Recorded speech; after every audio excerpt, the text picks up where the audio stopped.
knowing the things that we know about pedagogy, knowing the things that we know about where the world is going, why have we ended up where we are now?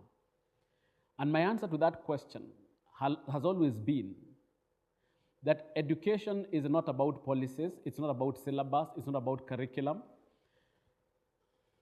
it is not about structure. Schooling is about the classroom. Ultimately, what happens in the classroom will determine the quality of education that a child will get. You can have the best policies, can have the best syllabus, you can have the best intentions, but if the teacher does not have the skills to translate the policies and the intentions and the aspirations and the values into a pedagogical plan, implement that pedagogical plan to attain the desired objectives and the desired values and the desired intentions, education will not work.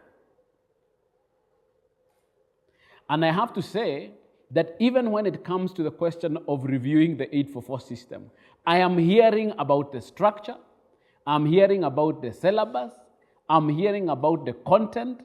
I cannot hear about pedagogical practice and the teacher. Any educational intentions or objectives or aspirations or values or plans or projections or goals rise and fall with that teacher in the classroom.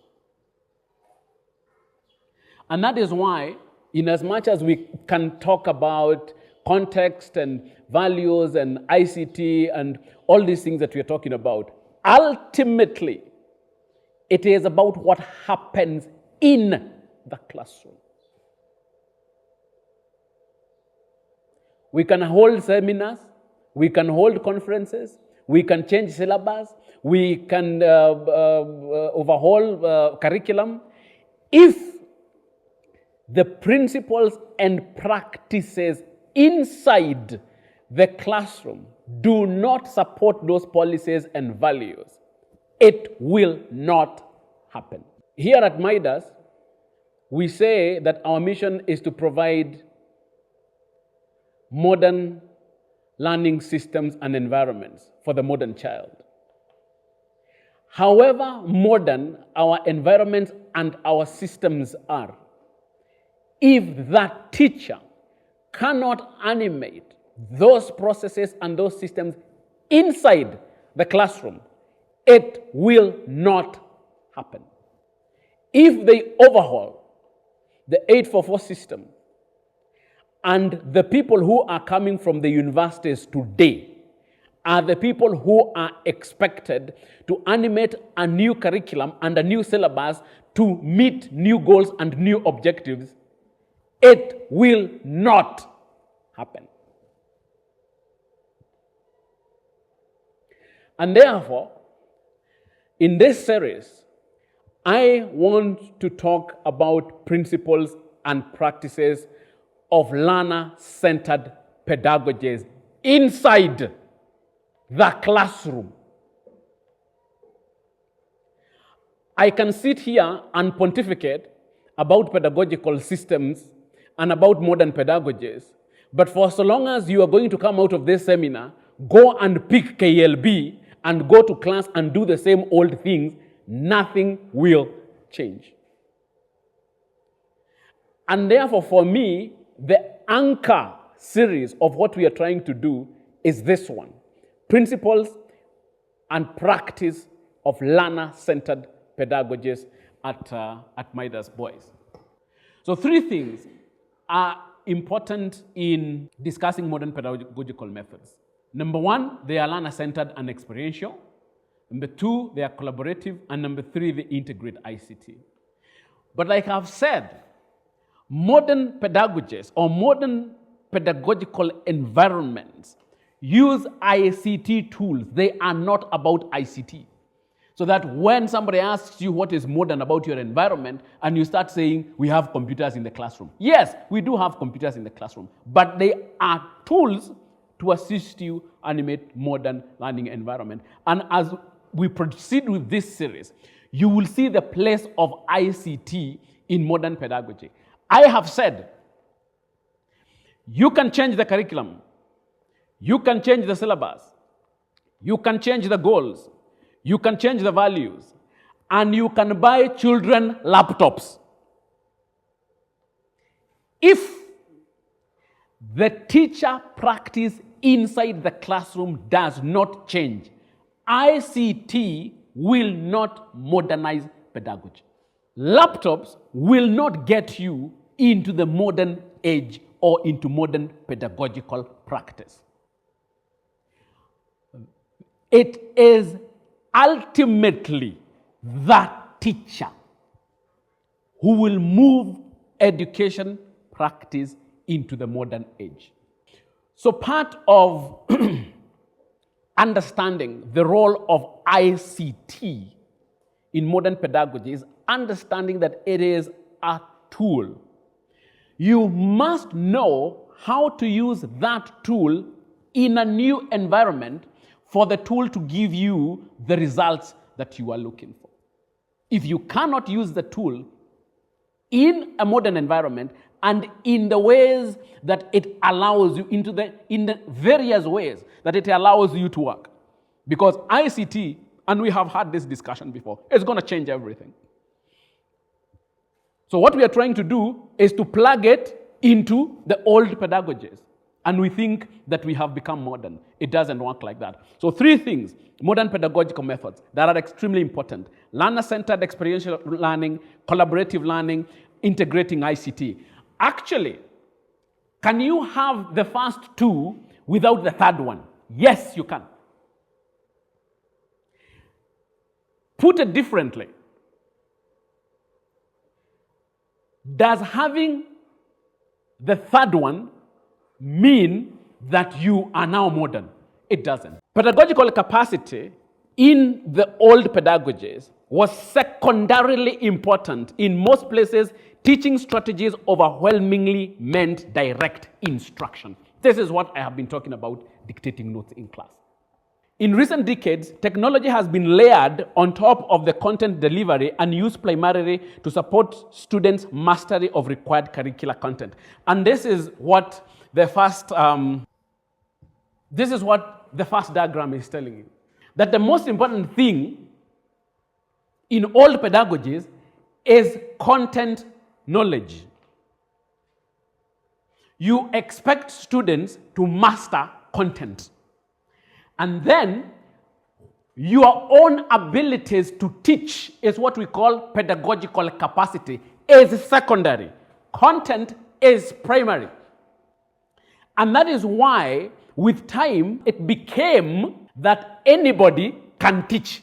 Because pedagogical capacity, abilities to teach were secondary. They were not primary. So the person we were looking for is a person with the content, with the knowledge. Even when you're in the university, being trained as a teacher, do you do more units in your content subjects, or do you do more units in education? In the content subject. Because old pedagogies are about content. Then you come to Midas,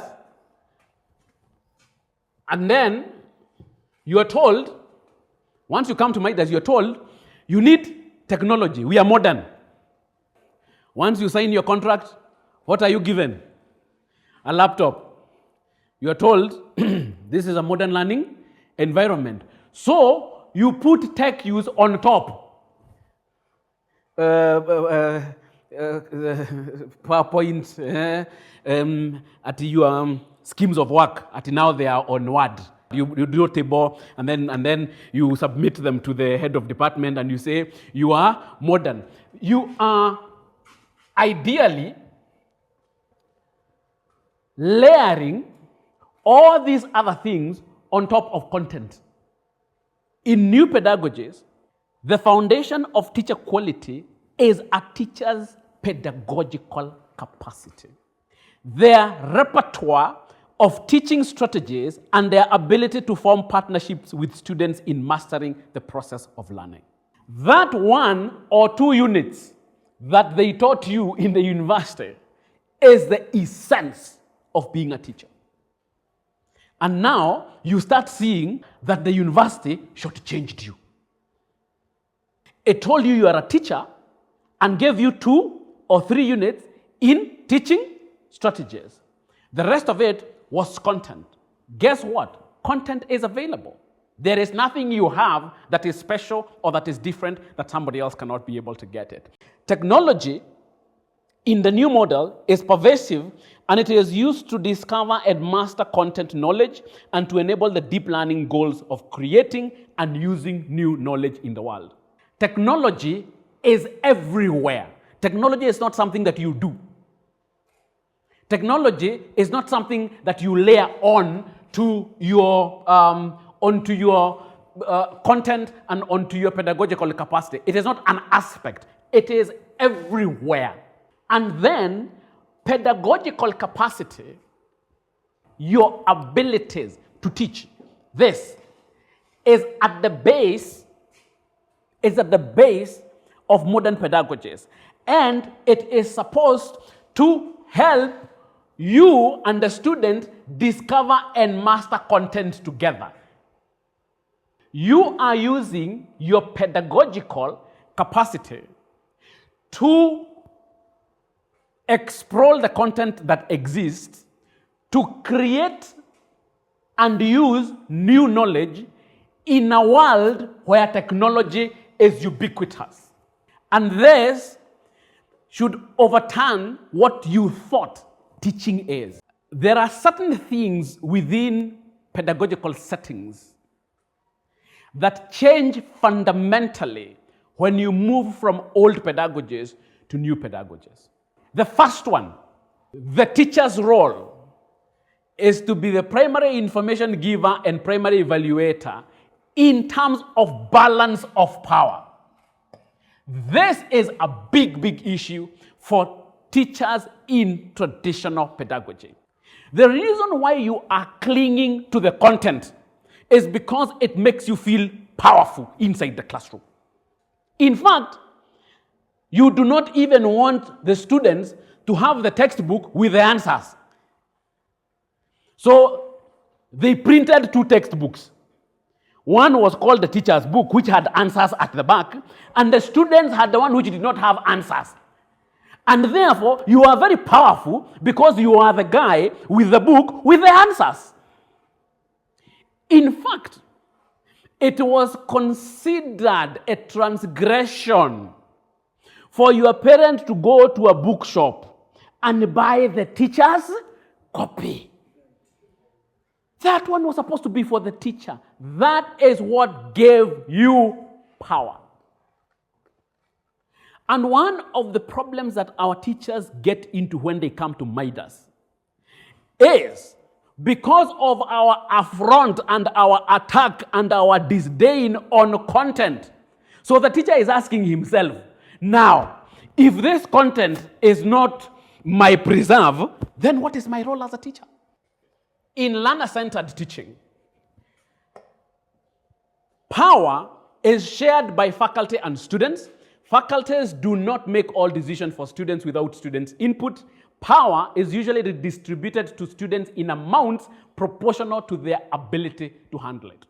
And this is one of the big problems with teachers. They will tell you students can't handle it. How did you know?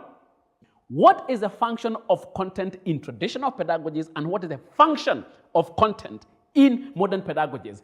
The lecture here is the primary delivery method. Lectures determine the boundary of teaching and learning. You go to class and you give lectures. That's it. You are the person with the content.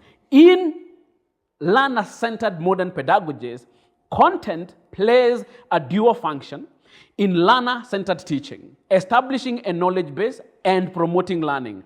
Faculty should develop course content, not to cover everything, but to develop learning skills and learning awareness. The only thing you're doing as a teacher is to develop learning skills and learning awareness. It is a business of the students to find the content. In traditional pedagogies, instructors are the center of the teaching and learning process. Students listen to the instructors and often follow orders. Faculties are conceived primarily as disciplinary experts who impart knowledge by lecturing.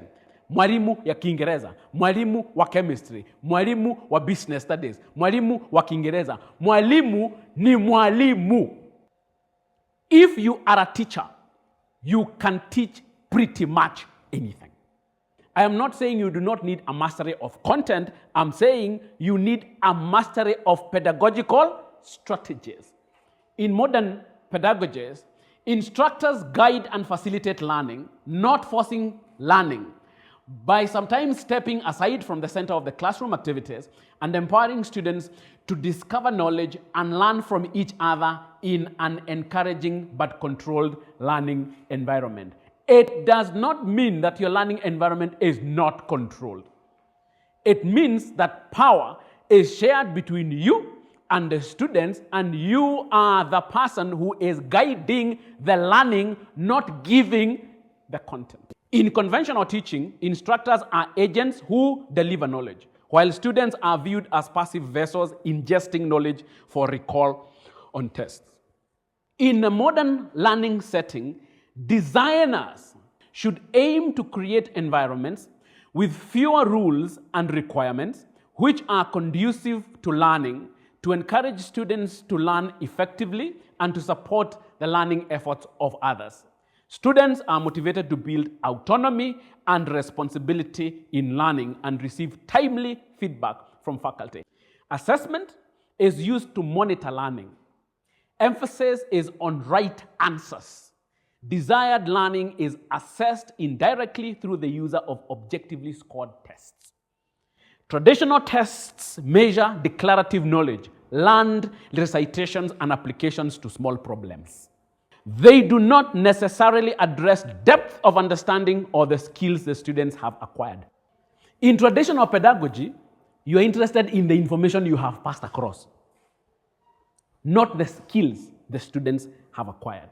Now, in modern pedagogies, learner-centered methodology deploys a variety of assessment systems. Instead of using a single grade as the sole evaluation tool, designers should use evaluations to enhance students' potential. This is some of the power we said that you have to share with the students. Remember, what gives you power in the classroom is that you are the assessor. But now, the questions, the answers, the information that is needed by the students is available. If we have changed that model, then we have new outcomes, or we must expect, or we must cultivate new outcomes for new pedagogies. And we have listed those outcomes there. Deep learning that goes beyond the mastery of existing content knowledge. Deep learning is defined as creating and using new knowledge in the world.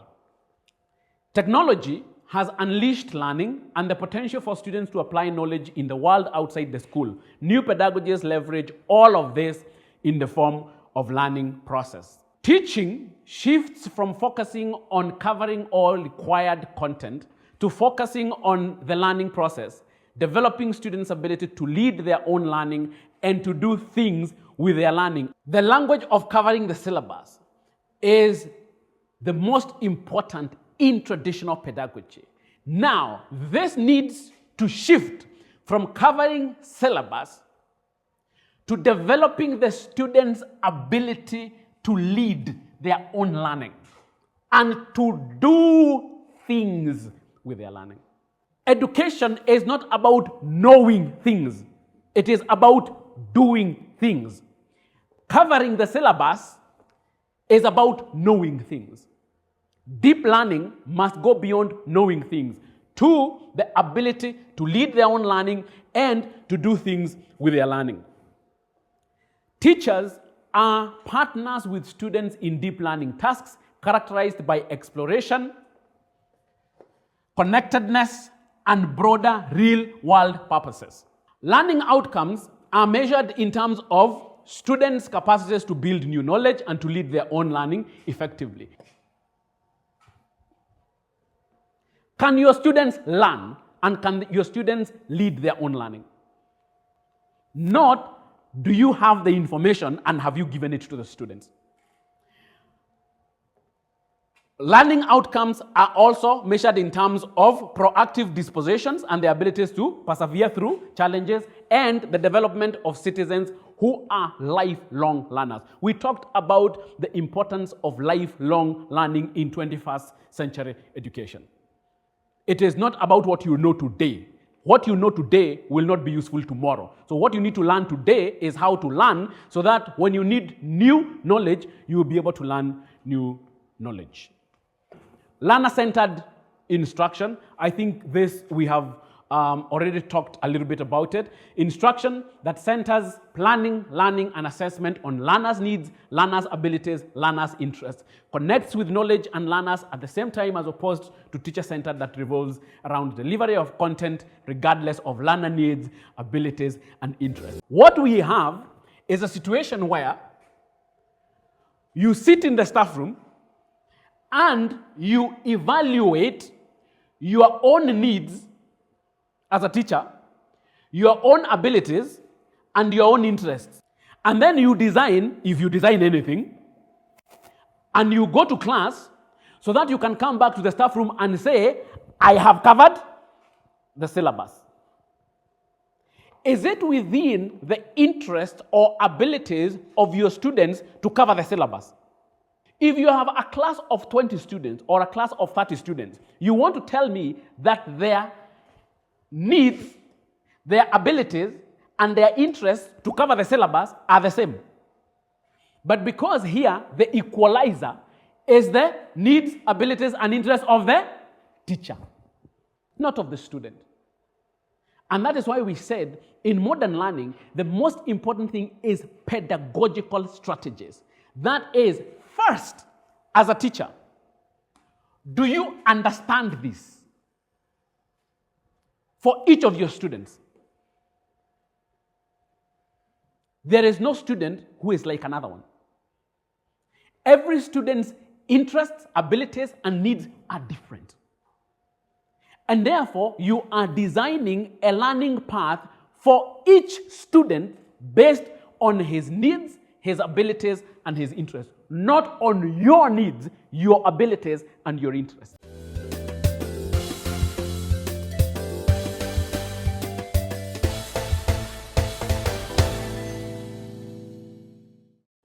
What are the characteristics of learner-centered approaches? Is student-centered as opposed to teacher-centered education. Learning is active as opposed to passive. Encourages students to create knowledge rather than acquire knowledge. Often involves students' choice and allows the students to play a larger role in class activities. Is often high context, meaning it is designed to be as relevant as possible to the real world. It is often high context, meaning it is designed. Who is the designer? The teacher. Learner-centered principles assume that students are capable learners, engaged, active, reflexive. Students' knowledge is a resource in the class. Learn when learning is relevant. Have a stake in the learning. Construct, create, and connect knowledge. Fundamentals of learner-centered approaches. Understand learner entry behavior in relation to learner-centered approaches. Independent learning is a prerequisite of learner-centered approaches as a skill. This is extremely important. And we will have this discussion until kingdom come. This one. Independent learning is a prerequisite. It is not the end result. And therefore, the first thing you need to ask yourselves is, are your students independent learners? If they are not independent learners, you will never be able to animate a learner-centered environment with students who are not independent learners. You must teach them independent learning skills. And therefore, the first thing you need to ask yourselves is, are your students independent learners? If they are not independent learners, you will never be able to animate a learner-centered environment with students who are not independent learners. You must teach them independent learning skills. And you cannot claim that you cannot animate a learner-centered environment because your students do not have independent learner skills. Of course they don't have independent learner skills. All your students have done by the time they come here in Form 1 is listen to the teacher, remember what the teacher has said, reproduce it in an examination, and pass. That's all they have done. And here you are talking about learner-centered environments. How are they supposed to function in learner-centered environments? They don't know. So that the first thing that you need to ensure that your students have are independent learning skills. You must teach your students those skills. Provide a rationale.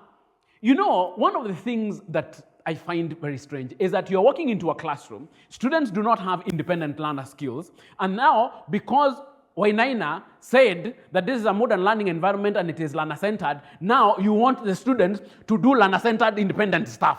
And if they don't do, you go back to the staff room and you call them lazy. Now, as with all change, knowing what is happening and why is crucial to learners being able to adapt. Acknowledge that for some learners, your methods may be new. Explain what exactly you will do and what students can expect from you. Explain why you are doing things in a certain way. That is what I am doing for you. I'm explaining why we are doing things in a different way. Now you need to explain to your students why you are doing things in a different way. And you help them get into the rhythm of an independent learner profile. Otherwise, these things don't come naturally. This demonstrates to you how a teacher-centered pedagogical model looks like. The idea is for you, this is you, even if it might not look like you right now, is to deliver the content to the student, and then you assess the student for the content at the end of the term. That's it. Any guy or any girl who doesn't get this is stupid in your book. What are we trying to animate here? We are not trying to animate this. We are trying to animate this. This is how a learner-centered pedagogical matrix looks like, as opposed to a teacher-centered one. We have already talked about the teacher-centered one. We have already described that this is how a teacher-centered traditional pedagogy looks like. From what you can see here, this is the teacher, and this is also the teacher. And I have not linked this role and this role, but they are linked.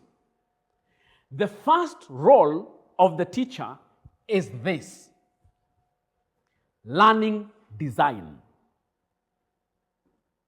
The learning designer develops creative lesson plan or design guided by the syllabus demands,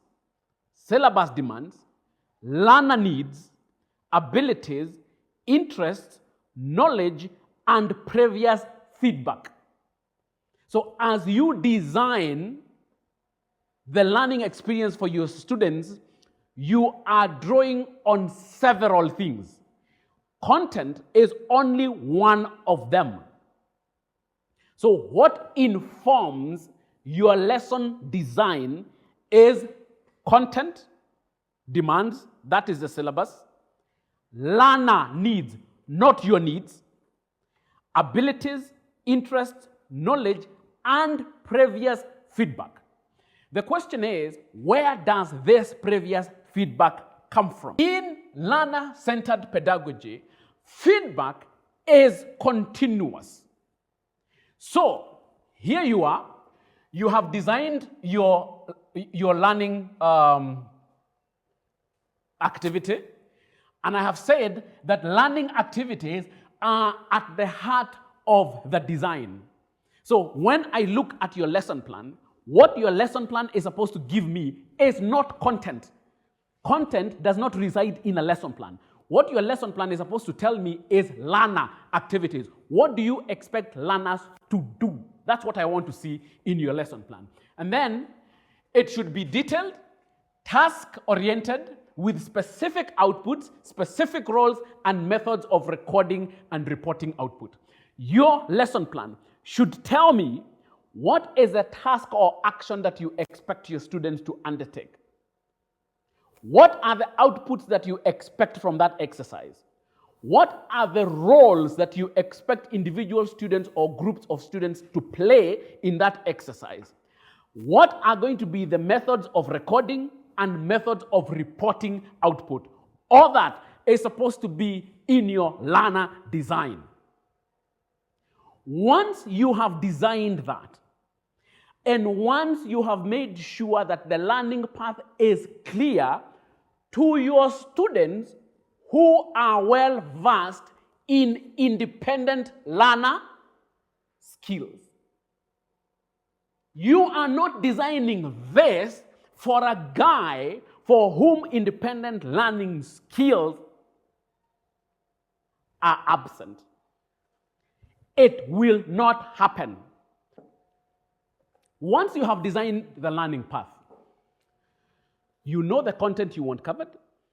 You know how that content is going to be covered. You know by who. You know what information you expect these people to get in order to go through that learning experience. You have said how you want it presented and how you want it communicated and how you want it published. Now, after that, the task moves from the teacher to the student. It's out of your hands. You have designed it. You know what you expect the outputs to be, and you know the path that you want your students to take because you have described that path in detail in your tasks.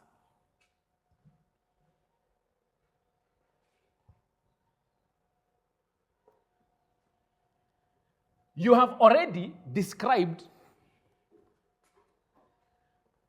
what the learner should do. I have told you that the heart of the learning experience is learning activities. It is not content. It is learning activities. So you have said, these are the learning activities. You have given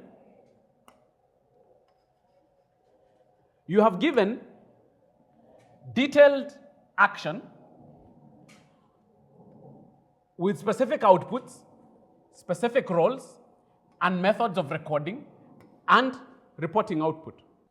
The work moves from the teacher to the student. As soon as whatever lesson plan you have or whatever design you have has moved from the designer to the student, the designer becomes a facilitator. The relationship between the student and the teacher is that one of a facilitator and not a designer. You are now supposed to guide the student to go through the process that you had designed. And when you are doing that, your role here, we have said what it is. Your role here is to guide the process, to link activities to outputs using feedback. You know what you want. It is the students who are doing it. Your job is to guide what the students are doing with an eye on the outputs. And therefore, once the student is here, the first step is for the students to look at the design of the learning path that you have designed for them. They define the task. They plan according to provided parameters. They find and evaluate relevant information and they record that information. Remember, content is not your business. Your business is to design the learning path. The students will look for the content.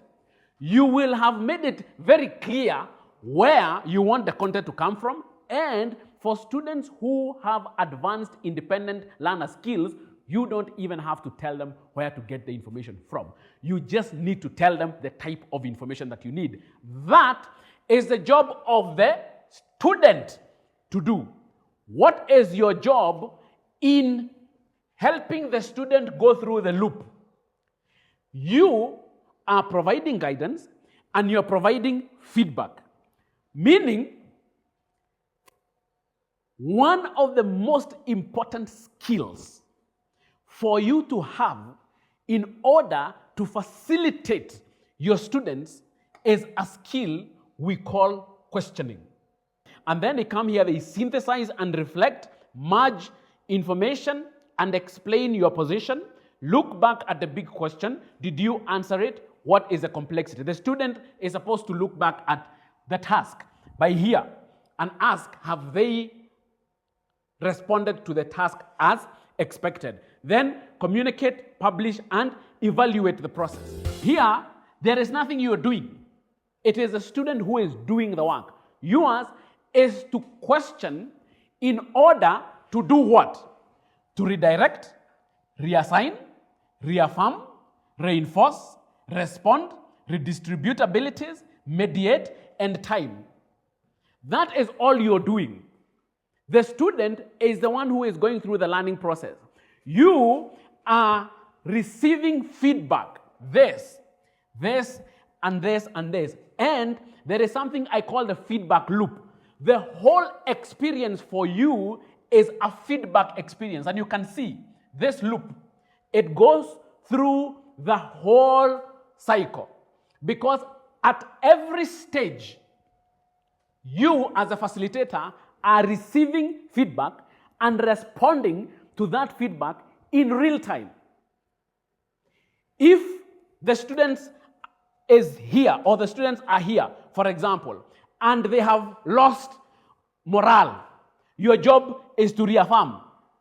If the students are doubting whether they are on the right track, your job is to reinforce. If the students have questions, your job is to respond. If you think that there are certain groups that are more stronger than others, your job is to redistribute abilities. It is not to deliver content. And if there is one skill as a facilitator that you need, is the skill of questioning. Okay? You need to be able to question.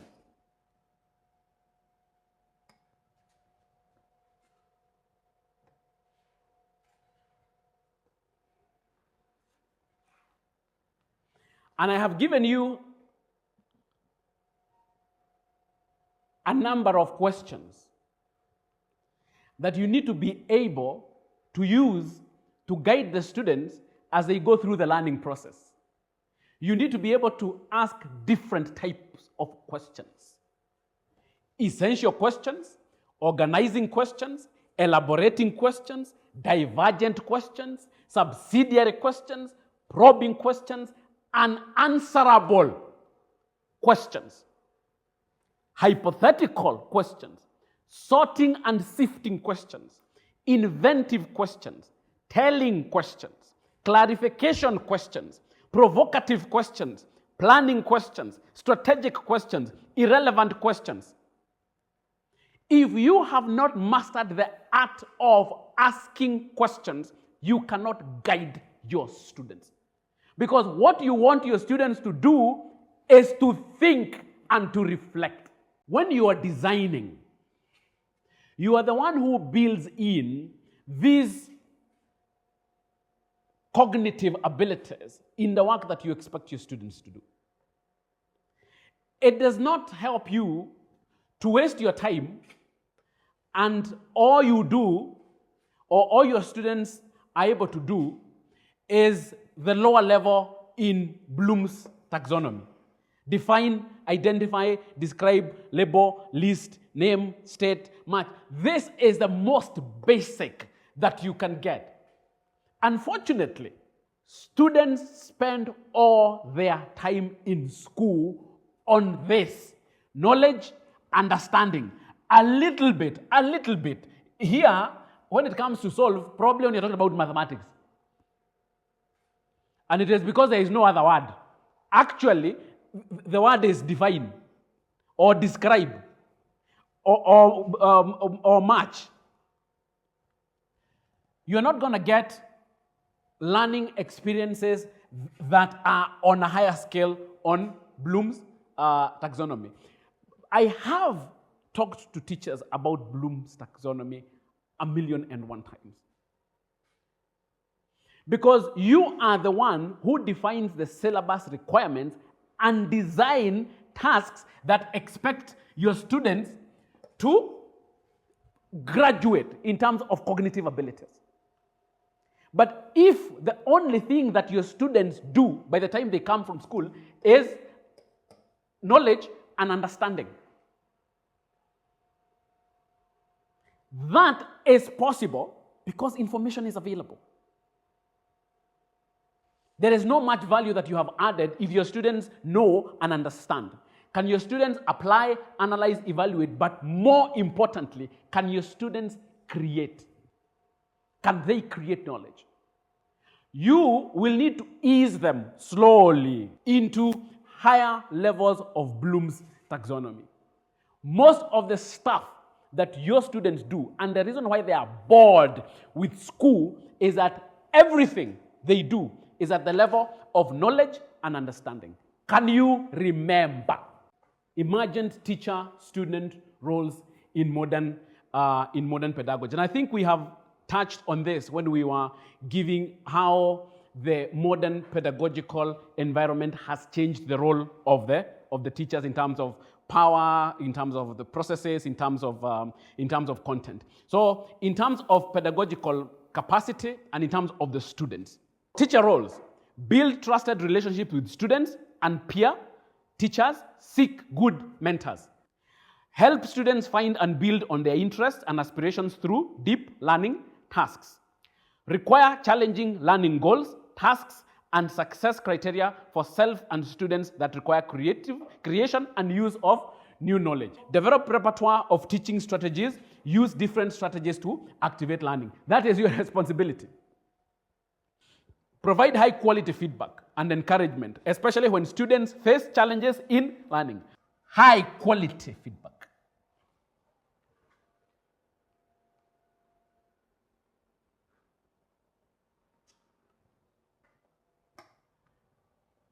For the students, in order for deep learning to occur, build trusted relationship with teachers and peers, and also seek good mentors. Explore own interests and aspirations in learning goals and tasks. Develop capacity to define learning goals, tasks, and success criteria. Partnering in learning process is not going to be able to give you what you want if they cannot define what the task is. But you cannot go to explain to the student what the task is if you have already given them the task. They're supposed to define the task and they're supposed to identify what we call success criteria. When I have done what I am expected to do, how does success look like? Collaborate with other teachers and leaders researching the impact of different learning strategies on students, not content. Model a proactive disposition towards learning, creating new knowledge and taking action with that new knowledge. Continuously discover and create digital learning tools and resources. Explore new content, concepts, information, and ideas.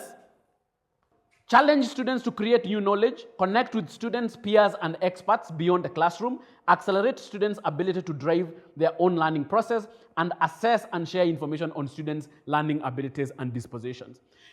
You are teaching the same students, so you understand the dispositions of these students. What are the roles of students in modern pedagogies? Provide feedback to teachers and peers on what is working in one's own learning, build mastery of the learning process and own progress. Develop intellectual and attitudinal dispositions towards creating new knowledge and doing things with it in the world. Continuously discover and create digital learning tools and resources to explore new content, concepts, information, and ideas. Use these tools to create new knowledge, to connect with peers and experts throughout the world, and to use new knowledge in the world. If you are paying attention, you will see that this role is shared between teachers and learners. Because in this process, you are co-learning with the students. And therefore, you are also expected to continuously discover and create new knowledge. There are certain things that teachers don't want to let go because they think it is about them and not about the students. You design learning paths whose success is individuals capitalizing on their personal learning. And I think the best way for me to explain this is that when students pass,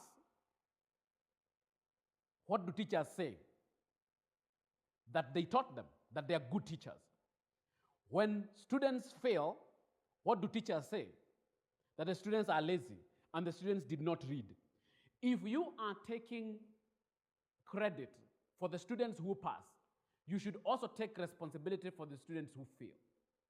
And if I were you, I would take responsibility for none.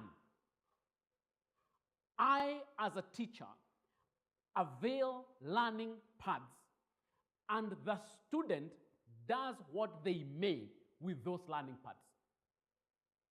So you cannot ascribe an outcome of a student to yourself, because the success of the learning paths that you design depends on what the student does with the learning paths, not the fact that you have created the learning paths yourself. And therefore, you do need to remove yourself from the mix. You are not part of it. This has nothing to do with you. You are the guy who designs the learning path, and the student does what they may with the learning path. If you will be an effective facilitator, you have to be satisfied with the knowledge that you offer and develop opportunities for others to learn, many of which will go unused or undervalued. Remember, what the student does with the learning paths that you've created is his challenge. What the outcomes of that process are going to be depends on what the student does with the experience. Remember though, you are the facilitator of that experience. So you still have some role to play in that experience, but the key actor here is the student. It is not yourself. Your mastery of content or transmission of it is irrelevant when it comes to your learners capitalizing on their personal learning. They will learn what they will learn. If the passing on of content was that important, if the passing on of content is what makes students pass or not pass, how is it that you pass on the same content the same way and students perform differently? Because students will learn what they will learn. It is your own ego that makes you think they learned because you taught. You remove your ego and you will see that the students will make their own mileage from the learning paths that you designed for them. It has nothing to do with you.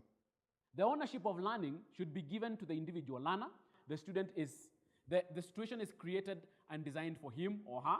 Thus, during discussion, The individual should be given chance to express his or her reactions, not the facilitator.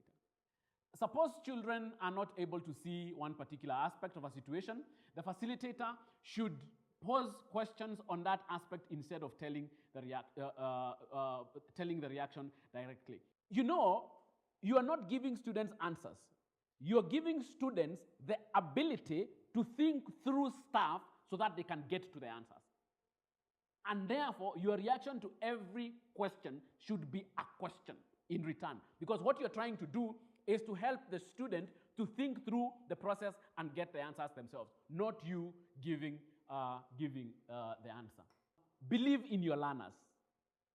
Believe that they can and will make experiential learning opportunities work for themselves. Be committed to and satisfied with the fact that your role is to provide opportunities for them to learn and to progress. Although it will be hard for you to ease learners into learning situations that foster independence, resist the urge to fall back on the familiar approaches. It is difficult too for students to embrace independent learning, especially if the teacher is directing everything. And there was a discussion with teachers about how much should you guide students in an independent learning situation. That depends on your students. To what extent? For example, if a student has come from primary school and is in Form 1, you cannot compare that student with a student in Form 3 and in Form 4 in a school that is guided by independent learning principles. The one in Form 1 will probably need to be eased into a new way of learning compared to the one who is a little bit advanced. But remember that this does not come naturally to students, especially students who have come from our local system that is heavily teacher-centered. Their conventional beliefs of teaching based on past experiences in teacher-directed learning context. This is the biggest obstruction for teachers in terms of transitioning into modern pedagogies. I think another hindrance is unwillingness or difficulty encountered to self-reflect upon their learning experiences in the teaching methods. There is also lack of institutional support to transition. That's a huge one. If you are in an institution that does not support you to transition from traditional pedagogy to modern pedagogy, you're going to find it very difficult. Thankfully, that is not a problem here. Here, you are not only encouraged to transition, you are expected to transition. Another problem in transitioning for teachers is sabotaging themselves using learner resistance as an excuse. Because many learners have little experience in making decisions about their learning, difficulties with learner-centered methodologies should be initially expected. So if you're having challenges with your learners, then these challenges should be expected. But do remember that when you come here, our learners are already conversant with independent learner profiles. So the problem is not the learner. The problem is yourself. Their conventional beliefs of teaching based on past experiences in teacher-directed learning context. This is the biggest obstruction for teachers in terms of transitioning into modern pedagogies. When you come here, you already know how to teach. You already know how school is done. You already know how a classroom is supposed to be run. So when you come here and you're being told you can't run it that way, you need to change, it becomes a problem. I think another hindrance is unwillingness or difficulty encountered to self-reflect upon their learning experiences in the teaching methods. It is very easy to see what other people are not doing. It is very easy to see what other people are doing wrong. It is much, much harder for us to appreciate what we ourselves are doing wrong. And therefore, if you can self-reflect on how you teach, it's going to be much, much easier for you to transition. There is also lack of institutional support to transition. That's a huge one. If you are in an institution that does not support you to transition from traditional pedagogy to modern pedagogy, you're going to find it very difficult. Thankfully, that is not a problem here. Here, you are not only encouraged to transition, you are expected to transition. The teaching relationship is a power relationship, and it is a control relationship. When we are coming to modern pedagogy, you are telling the teacher to share the power and to occupy a much more elevated position where those small power relations of who knows and who doesn't know are not of any impact anymore. Another problem in transitioning for teachers is sabotaging themselves using learner resistance as an excuse. You go to class and you claim that the students cannot do this modern pedagogy thing. But we have said that independent learning is a skill. So if your students have not been taught the skill, of course you expect them to have difficulties. And of course you cannot use that as a reason for not transitioning to modern pedagogies. Because many learners have little experience in making decisions about their learning, difficulties with learner-centered methodologies should be initially expected. So if you're having challenges with your learners, then these challenges should be expected. But do remember that when you come here, our learners are already conversant with independent learner profiles. So the problem is not the learner, the problem is yourself. This is a model for transitioning and adopting change. We call it the theory of diffusion of innovation. This is a normal curve with 100%. And here we have what we call the innovators. Okay? We have what we call the innovators here. And in terms of scale, the innovators are about 2%, the people who come up with new things. And then we have visionaries here in the normal curve. In the normal curve, we call them early adopters. And then here, about 34% is what we call the early majority. The early majority are the people who, once they have heard that something is working, okay, once they have heard that something is working, they will jump into it. And then here, we have what we call the late majority.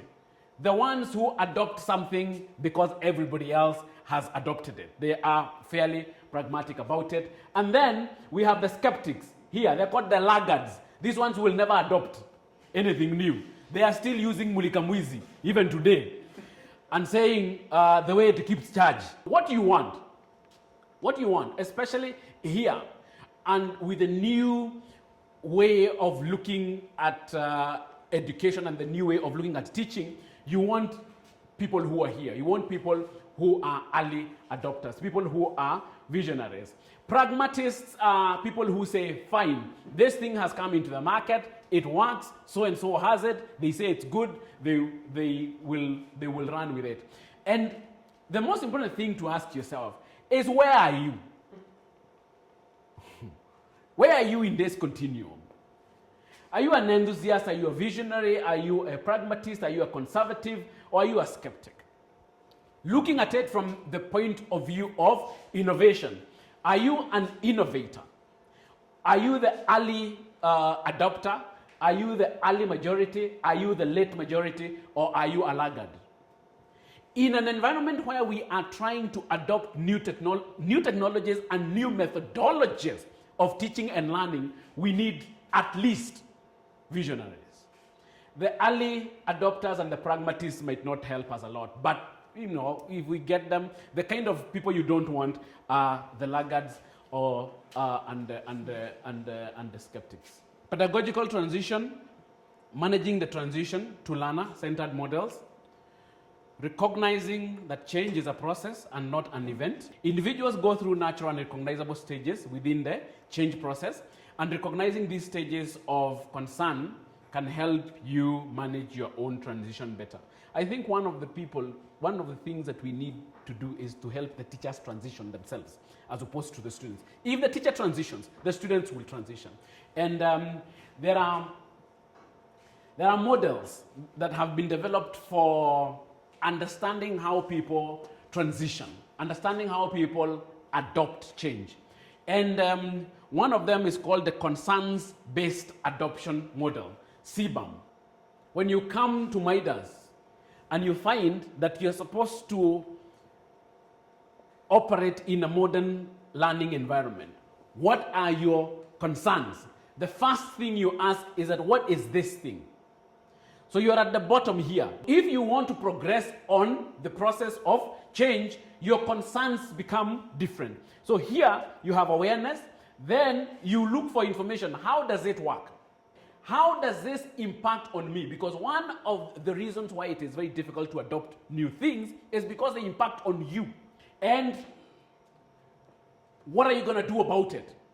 Then you go to, how can I master the skills and fit it all in? This is a process. It is not an event. It is not something that is going to happen in one day. And then, is this worth it? Is it working?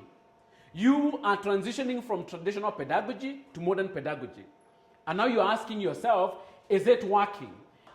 If you decide that it is working fine, then you want to find out how are other people using it. And this is where the issue of collaboration comes in. And then is there, you now master the process and you start asking yourself, is there something I can even do better? So this is a process of change that you as a teacher will have to go through, and your students also will have to go through. If you're introducing them to a new environment, if you're introducing them to something new, they will ask what it is, then they will move to find out how it works. But you will find invariably, when this new thing is technology, your students are going to move through this pretty fast, depending on how good you are at introducing them to it. And then on the other side, you have levels of use and behaviors. You start with non-use.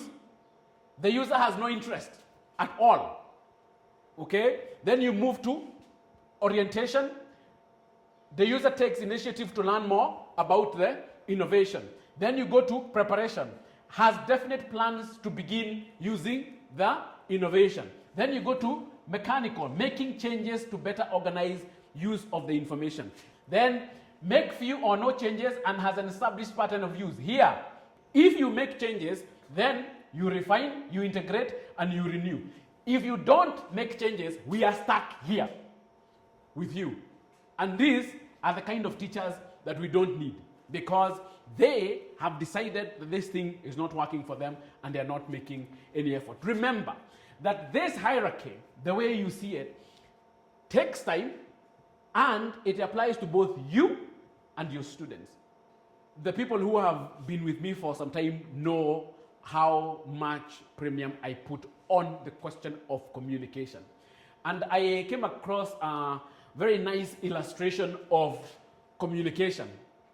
Now, the principal requests that they want a swing. Okay? And this is what they have in mind. Okay? This is what the principal has in mind of a swing. And then they communicate to the secretary, and this is what the secretary typed. Okay? And then the agenda went to the committee, and this is what the committee designed. And then from the committee, this is what the board okayed. And then this is what was finally implemented.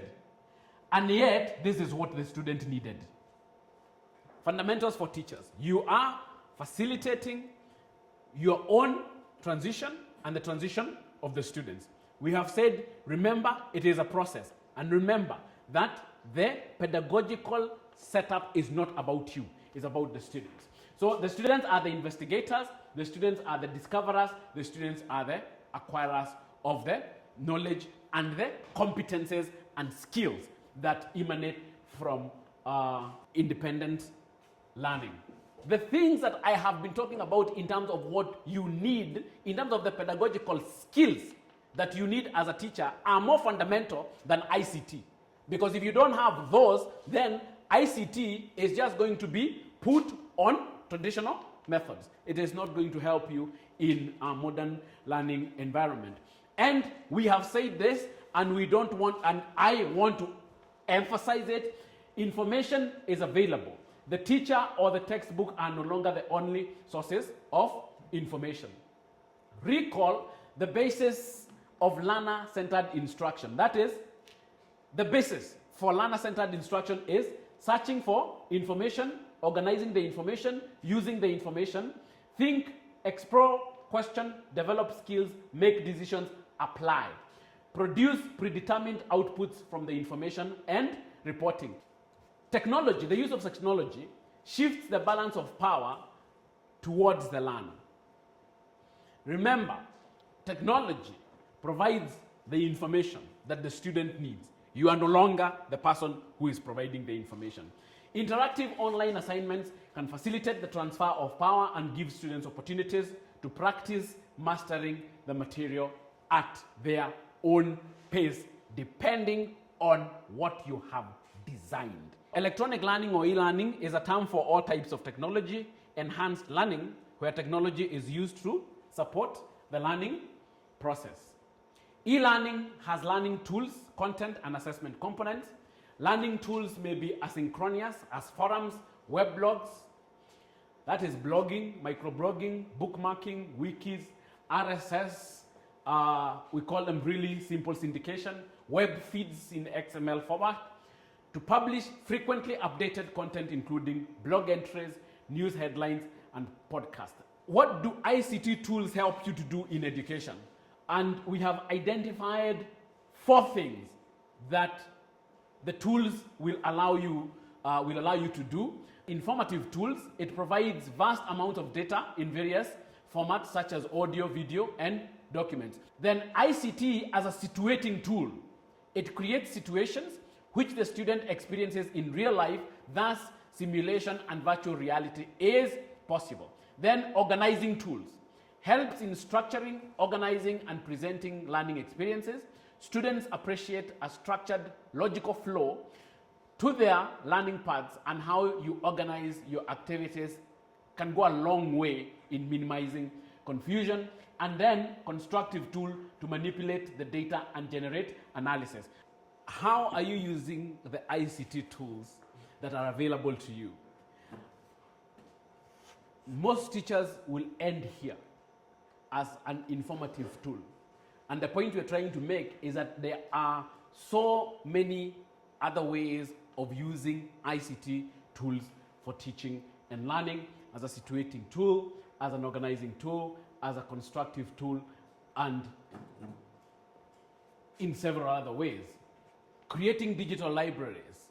ICTs allow for the creation of digital resources like digital libraries where the students can get information from. Communicative tool, it can be used to remove communication barriers such as that of space and time. The question of virtual classrooms. We continue to teach our students even when they are on holiday, because ICT, apart from being an information tool, is also a communicative tool in learning, and it gives you opportunities to talk to your students. Teachers and professionals can access research material and course material from any place at any time. I think you already know that. Such facilities allow the networking and collaboration, and hence sharing of scholarly material. This avoids duplication of work. It helps you to develop higher order skills such as collaborating across time and space and solving complex real world problems. That helps you if your design is based on higher order skills on Bloom's taxonomy, and it improves the perception and understanding of the world of the student. It can be used to prepare the workforce for the information society and the new global economy. We've already talked about this, and we've already talked about how ICT is informing the world of the future. And therefore, it helps your students improve their perception and understanding of the world and where the world is going. Although ICT offers the opportunity to construct powerful learning experiences, it is pedagogically neutral. It is what you do with it. It doesn't bring you anything. ICT can be used in support of traditional teaching methodologies, like lectures, like I'm doing now. Teachers can use a computer and projector to show slides to illustrate a lecture. Students can use laptops to take notes during lectures, and multiple choice quizzes about the content of the lecture can be put on the website. How these new ICT tools and resources will be used in human decisions is not inherent in the technologies themselves. Of course, ICT has a potential to be used as a supportive educational tool, enabling students learning by doing. It can be used to make it possible for teachers to engage students in self-paced, self-directed, problem-based or constructivist learning experiences, and test students' learning in new, interactive and engaging ways that may better assess their understanding of the content. Whether technology will actually do these things is a matter of learning designer competence, experience, and creativity. What are the pitfalls of layering technology on traditional pedagogy? Here, on this continuum, you have the outputs of traditional pedagogy, okay? Now, look at what teachers, this is a research that was conducted, and look at what teachers are doing with technology. Some of the things that teachers expect students to do with ICT is find information on the internet. So the only thing that has changed is that you're finding information from the internet, not from the textbook. But ideally, there is no deep learning that comes from this kind of an exercise. Practice routine skills and procedures, 26%. In fact, finding information is 36%. So if you take these four basic uses of technology, they are only helping teachers to achieve traditional outputs of education. Deploying technology this way only helps you to achieve the traditional outputs. So technology is useless. If you want to achieve knowledge creation, you have to use higher levels of technology. For example, analyze data or information. Are your students using ICT to analyze data or information, to access class resources or online materials, to collaborate with peers on learning, to create multimedia presentations, to use simulations or animations, to work with others from outside class, or to develop simulations or animations? If they are using technologies this way, then they are able to achieve deep learning pedagogy. Learning environment is very important, but I have said that the first prerequisite for success of modern pedagogy is the teacher. Then there are students, then there is ICT, and then there is the environment. So you need to look at the environment that you're in and ask yourself, does it encourage modern learning? Does it encourage modern pedagogy? In our mission, we are consciously seeking to provide modern learning systems and environments to meet the demands of the information age for the future. So you are in a place where our stated purpose and our stated mission is to provide you with the environment that you need to become a modern pedagogical practitioner. Our vision is to be the flagship institution setting trends and dictating the pace of innovation in modern education practice and outcomes in the region. You need a learning environment that supports self-regulation, flexibility, openness, and collaboration. We do that here, because you cannot be able to animate a modern learning environment if you cannot self-regulate, there is no flexibility and openness. One of the most important innovations in terms of enabling modern learning environment is our classroom architecture, which we have very deliberately changed to make sure that you are availed an environment where modern learning practices are possible. We have a code of conduct that regulates behavior and interactions, giving general universal guidelines and not the do's and don'ts of regular schools. We very carefully designed a code of conduct that allows our students to think through and allows our stakeholders, not just our students, to think through their actions and to understand the consequences of their actions as opposed to do's and don'ts. ICT infrastructure in the classroom supports integration.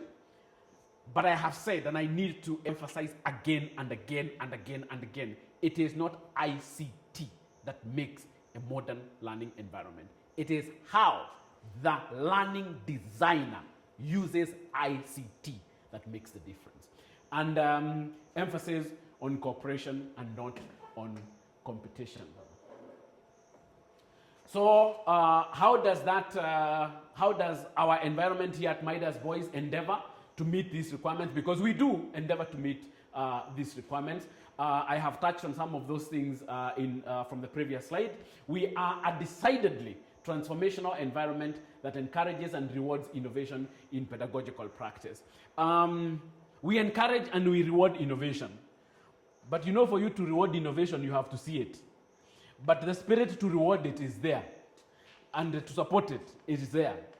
I have said that I am looking forward, and I have been looking forward, and I continue to looking forward to innovations in pedagogical practice here at Midas.